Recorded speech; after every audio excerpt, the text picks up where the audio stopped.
She was a night owl, often staying up late into the early hours of the morning, lost in her own thoughts.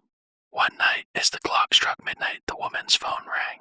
She picked it up, but there was no one on the other end. Thinking it was a wrong number, she hung up and went back to her thoughts.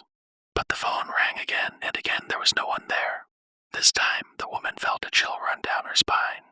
She checked the caller ID, but it was blocked. For the next several nights, the phone continued to ring at exactly midnight. Each time, there was nothing on the other end but silence. The woman grew more and more unnerved by the calls, but she didn't know what to do. One night, as she sat in her living room, the phone rang again. This time, she decided to answer it and demand an explanation for the strange calls. But as she lifted the receiver to her ear, she heard a faint whisper, so low that she could barely make it out. "Midnight," the voice whispered. "I'll be there at midnight." The woman's heart raced as she hung up the phone. She tried to convince herself that it was just a prank call, but she couldn't shake the feeling of unease that settled over her.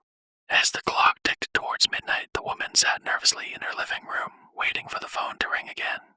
When it did, she answered it immediately. "Who are you?" she demanded. "What do you want?" But there was no answer. All she could hear was the sound of breathing, slow and steady. Suddenly, there was a knock at the door.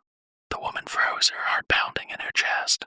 She crept towards the door, peering through the peephole to see who was there. But there was no one there. The hallway was empty. As she turned back towards her apartment, the woman heard a sound behind her. She spun around, but there was still no one there. And then she heard it again, a faint whisper, so low that she could barely make it out. "Midnight," the voice whispered. "I'm here." The woman never found out who was behind the strange calls and the midnight visits. But from that night on, she made sure to lock her doors and windows tightly at night, and she never stayed up past midnight again.